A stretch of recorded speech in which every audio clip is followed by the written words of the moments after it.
This is Audible.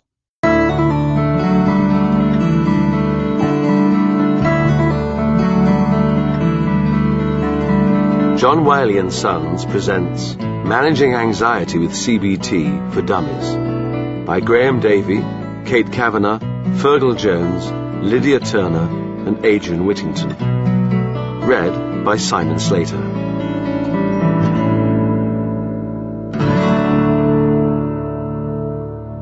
Introduction. Cognitive behavioral therapy, or CBT, is one of the most popular modern treatments for psychological problems, and is the treatment of choice for common mental health problems such as anxiety and depression. In this audiobook, we help you use the principles and practices of CBT as a tool to help you overcome problematic anxiety. The strength of CBT is that it helps you to identify patterns in your thoughts and behaviors that exacerbate and maintain your anxiety. CBT then provides basic ways in which you can change unhelpful thinking, the cognitive or thinking bit, and find new ways to behave, the behavioral bit, that minimize anxiety. You're not unusual if you suffer from anxiety problems. They're a common feature of modern-day living, and sometimes anxiety can overwhelm you. In this audiobook, we use tried and tested treatment methods that enable you to overcome your own anxiety. We discuss how normal anxiety can turn into a problem, and the various ways in which problematic anxiety can manifest itself. And we show you how the principles and practices of CBT can help you, and how you can maintain your progress and build a better and fuller life. About this audiobook. We wrote this audiobook to provide comprehensible coverage of what anxiety is, and how you can use CBT to overcome it.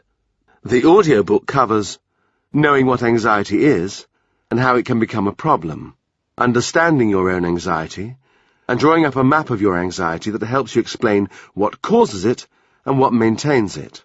Setting goals for yourself when starting to deal with your anxiety. Using techniques for facing up to your fears and anxieties. Dealing with uncontrollable worrying.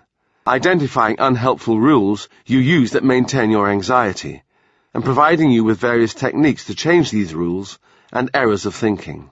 Putting your anxiety into perspective, and helping you to make lifestyle changes that maintain your mental health and ward off anxiety.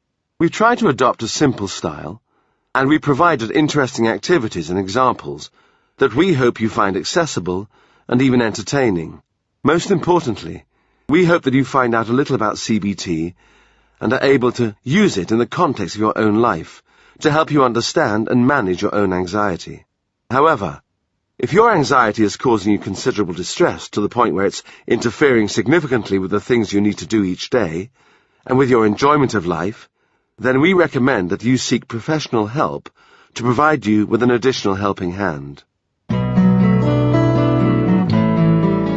Part 1. Understanding your anxiety. Chapter 1. All about anxiety.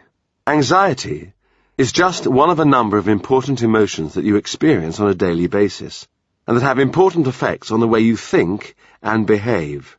Most importantly, anxiety is an emotion that can have beneficial effects, making you alert and focused when faced with potential challenges, or it can be debilitating and distressing if it takes over your life and feels uncontrollable. Everyone experiences many emotions on a daily basis. In this section, we look at some of those emotions, including anxiety, and explain that emotions, even anxiety, can be useful when experienced at the right time and in the right amount. Your feelings have evolved to serve adaptive purposes, and in most cases, they help you to solve problems that you encounter. Here are some important emotions that you experience pretty much daily. Anger, in response to feeling challenged or thwarted. Anxiety, in response to anticipated threats. Disgust, in response to repulsive or sickening things or events. Fear, in response to immediate perceived threats. Happiness, joy, in response to things that you find positive or rewarding. Sadness, sorrow, in response to losses or failures you experience. In general, positive emotions like joy make you feel good because you associate them with achievement and reward. And negative emotions like anger tend to feel unpleasant because you associate them with threats, challenges, and losses. Nevertheless, the significance of all emotions is that they help you react to, adapt to, and deal more successfully with these various types of life events. So, in the case of anxiety, most people are willing to put up with the unpleasant feeling that anxiety gives them, because the emotion helps them deal more effectively with the threats and challenges they face in day-to-day life. Yes, we're talking about a positive side to anxiety. Here are some everyday examples of the advantages of the emotion. You might be preparing for an interview. Feeling a bit anxious makes you focus on the interview and provides a level of arousal that ensures that you're motivated and alert to answer questions. You might be meeting an important person for the first time, for example, on a date. Normal levels of anxiety enable you to think through a few of the things that might happen during the meeting and prepare yourself to deal with these possibilities. You might find your bank balance is overdrawn. A bit of anxiety focuses you on the problem and helps you to problem solve how you could get your bank balance back into the black. To survive as living organisms, people must be able to effectively deal with all those things in the world that are likely to pose threats to survival. Many unsophisticated organisms survive by having biologically pre-wired responses to basic threats. Humans, too, have some responses they're born with that help them deal with potential threats. For example, people have pre-wired startle responses that make them suddenly alert to the kinds of things that might signal threats. People are startled by sudden loud noises, looming shadows, rapid movement of things towards them, rapid, unpredictable movements around them, staring eyes. Interestingly, all these things that startle people are also characteristic of potential predators. So the startle response is a primitive one, designed to make you alert to and avoid physical threat. However, the modern world is made up of many more potential threats and challenges than this. So people have evolved a more flexible system to help them deal with a vast range of threats and challenges that confront them during a normal lifetime. This situation is where anxiety and its various elements comes in as a means of helping you to deal with anything that you've labelled as threatening. So, if you've thought about something and decided, for whatever reason, that it's potentially threatening, you begin to experience anxiety as an emotion that helps you deal with this perceived threat by making you more alert and focused. The more things you interpret as threatening, the more anxiety you experience. So, the more you tend to interpret events as threats, the more anxious you feel. You experience anxiety in a variety of ways. Feelings. You experience an unpleasant feeling of apprehension, as if you're under threat. Bodily sensations.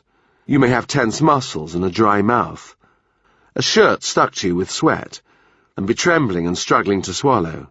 Physiological changes. Your heart beats faster. You feel more alert and vigilant, and your reactions are faster. Behaviors. You want to avoid the source of what's making you anxious. Thoughts. Perhaps paradoxically, given how unpleasant anxiety can make you feel, anxiety makes you think more closely and more directly about threats and challenges. Anxiety can affect your thinking by controlling your attention. Anxiety forces you to focus on things that may be threatening or problematic, determining how you interpret things. If something could be good or bad, anxiety compels you to adopt the bad interpretation. Affecting your reasoning. Anxiety makes you search for reasons that things might be bad or problematic, making you think that things are worse than they really are. This catastrophizing causes you to make mountains out of molehills, making you expect bad things happening. You think life will hand you lemons more often than in fact it does. The relationship between anxiety and thinking works both ways. Anxiety can affect the way you think, but the way you think can also cause you to feel anxious. So if you're not careful, the interaction between thoughts and feelings can spiral out of control and leave you with distressing levels of anxiety. All these elements form the basis of normally experienced anxiety. As we emphasize throughout this book, normally experienced anxiety is an unpleasant feeling, but in most cases is a short-lived experience and one that's a common reaction to future threats and challenges. In proper amounts, normally experienced anxiety is adaptive and beneficial. Anxiety is an emotion that serves a purpose in specific situations. Even though anxiety isn't necessarily a pleasant experience, most people can usually control it. They turn on the emotion when necessary, and then turn it off when they no longer need it. But some people lose their ability to manage their anxiety, and it begins to become a regular, unpleasant experience. Anxiety becomes a relatively pervasive emotion that they experience on a regular basis, from waking up in the morning to going to bed at night. So how does anxiety change from being a benefit to a problem? A number of factors can make your anxiety seem uncontrollable. You become overly aware of your feelings of anxiety when they occur, and focus on them to the point where this attention to the feelings just makes them feel worse. You develop rules and beliefs that you must do certain things when you encounter something that's threatening or challenging, and these act to maintain anxiety. Examples include: worry is a necessary thing to do. I must resolve all uncertainty. If anything bad happens, it will be my fault, so I must try to ensure that nothing bad ever happens. You develop strategies and responses to try to prevent anxiety occurring. For example, repeatedly checking that things are okay and avoiding things that make you feel anxious. But your attempts to prevent anxiety occurring only reinforce your view that anxiety is both bad and still uncontrollable. If you're experiencing stress, for example at work, at home, or in relationships, you find it more difficult to exert control over your feelings of anxiety and to switch anxiety off. You may develop ways of thinking about threats and challenges that just makes them seem worse rather than better. For example, you only think through all the bad things that could happen, rather than thinking through how to resolve the problem. You can see that relatively few of these examples of how anxiety can come to feel uncontrollable relate to external events and experiences. Most relate to the way you think about the things that might be threats or challenges in your life, and how you try to deal with them, and the anxiety they cause. When anxiety becomes a problem, it can manifest itself in a number of specific and very different ways, each of which is distressing to the individual who suffers from the symptoms. We don't yet fully understand why some people develop one type of anxiety symptom rather than another, but these various symptoms form the basis for the main anxiety problems that people experience. Chronic, apparently uncontrollable worrying forms the basis for the diagnostic category, known as generalized anxiety disorder.